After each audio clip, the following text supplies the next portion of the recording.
आइए सुनते हैं गोल्डन स्टोरीज। आज की कहानी है सच्चाई की जीत। चिंचनी नामक एक नगरी थी। उसमें भोजिक नाम का एक ब्राह्मण रहता था। भोजिक की 3 पुत्रियां थी। उस समय चिंचनी में विद्या अध्ययन के लिए किसी दूर देश से 3 ब्राह्मण पुत्र आए। वे भोजिक के यहां रहकर अध्ययन करने लगे। भोजिक अपनी पुत्रियों के विवाह के लिए वर ढूंढने में लगा हुआ था। उसे वो 3 ब्राह्मण पुत्र अपनी पुत्रियों के लिए सर्वथा योग्य वर लगे। अतः वो उनके साथ अपनी पुत्रियों का विवाह कर तपस्या के लिए निकल पड़ा। उन दिनों चिंचनी में भयंकर अकाल पड़ा। भुखमरी से घबराकर 3 ब्राह्मण पुत्र अपनी पत्नियों को छोड़कर भाग गए। उस समय मझली बहन गर्भवती थी। कुछ दिन बाद उसने एक पुत्र को जन्म दिया। उसका नाम पुत्रक रखा गया। 3 बहनें उसे बहुत प्यार करती थी। तभी एक चमत्कार हुआ। 3 बहनों को एक रात एक जैसा सपना दिखाई दिया। उन्होंने देखा कि हर रोज पुत्र के सिरहाने 1 लाख स्वर्ण मुद्राएं मिलती और आगे चलकर वो एक दिन राजा बन गया। 3 बहनें हड़बड़ाकर उठीं और एक दूसरे को अपने सपने के बारे में बताया। उन्हें सपने पर विश्वास न हुआ, लेकिन सुबह को सचमुच ही ढेरों स्वर्ण मुद्राएं पुत्र के सिरहाने थाल में रखी चमचमा रही थी। 3 बहनें खुश हो गई। उनके घर की गरीबी जाती रही। समय खुशहाली से गुजरने लगा। पुत्रक बड़ा हो गया और सचमुच एक दिन चिंचनी का राजा बन गया। ये समाचार भागे हुए ब्राह्मण पुत्रों ने सुना तो तीनों पुनः अपनी पत्नियों के पास लौट आए और पुत्रक की संपत्ति पर मौज करने लगे। पुत्र के पास अथाह संपत्ति हो गई थी, लिहाजा ब्राह्मण पुत्रों के मन में पाप आ गया।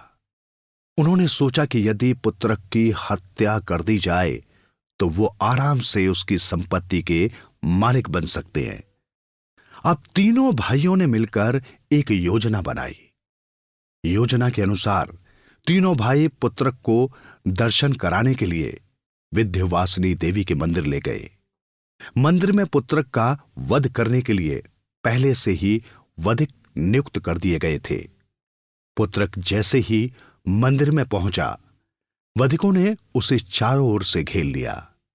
उसने वधिकों को घेरने का कारण पूछा तो उन्होंने कहा, हमें तुम्हारा वध करने के लिए स्वर्ण मुद्राएं दी गई हैं।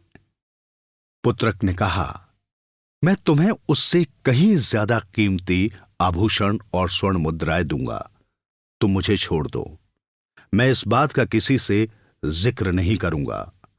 वधिकों ने पुत्रक की बात मान ली और आभूषण व स्वर्ण मुद्राएं ले उस मंदिर के पिछले रास्ते से निकाल दिया। जबकि 3 ब्राह्मण पुत्रों से यह कह दिया कि पुत्रक को मार दिया गया है। इधर पुत्रक घूमता फिरता एक जंगल में पहुंचा। वहां उसे 2 राक्षस मिले जो आपस में लड़ रहे थे। पुत्रक ने उनसे लड़ने का कारण पूछा तो उन्होंने कहा, हमारे पास संपत्ति के रूप में मात्र 2 चीजें हैं, एक बर्तन और एक जोड़ी खड़ाऊ। जो लड़ाई में जीतेगा वो इन दोनों चीजों का स्वामी होगा। मगर इन मामूली चीजों के लिए लड़ना ठीक नहीं। इसका फैसला तो आराम से भी हो सकता है। पुत्रक ने कहा, ये मामूली चीजें नहीं हैं, ये दोनों चीजें बड़ी गुणवान है। बर्तन में जो भी खाना चाहोगे वो आ जाएगा, जबकि खड़ाऊ पहनकर आकाश में उड़ा जा सकता है। तभी पुत्रक के दिमाग में एक युक्ति आई। वो राक्षसों से बोला, फिर भी इसके लिए खून खराबा ठीक नहीं। तुम दोनों दौड़ो, जो जीते वो दोनों चीज ले जाए। दोनों राक्षस पुत्रक की बात से सहमत हो दौड़ पड़े। उधर दोनों राक्षसों का दौड़ना था कि इधर पुत्रक खड़ाऊ पहन बर्तन ले आकाश में उड़ गया। दोनों राक्षस देखते रह गए। पुत्रक घने जंगल में उतरा। वहां एक कुटिया थी जिसमें एक बुढ़िया रहती थी। पुत्रक उसी के पास रहने लगा। वो बुढ़िया की खूब सेवा करता और रोज बर्तन से तरह तरह का स्वादिष्ट भोजन कराता। बुढ़िया भी पुत्रक से बहुत प्यार करती थी। एक दिन उसने पुत्रक से कहा, यहां की राजकुमारी पाटली बहुत सुंदर है। वो सचमुच तेरी पत्नी बनने योग्य है। वो महल से कभी नहीं निकलती। उसका पिता बहुत क्रूर है और सख्त पहरे में उसे रखता है।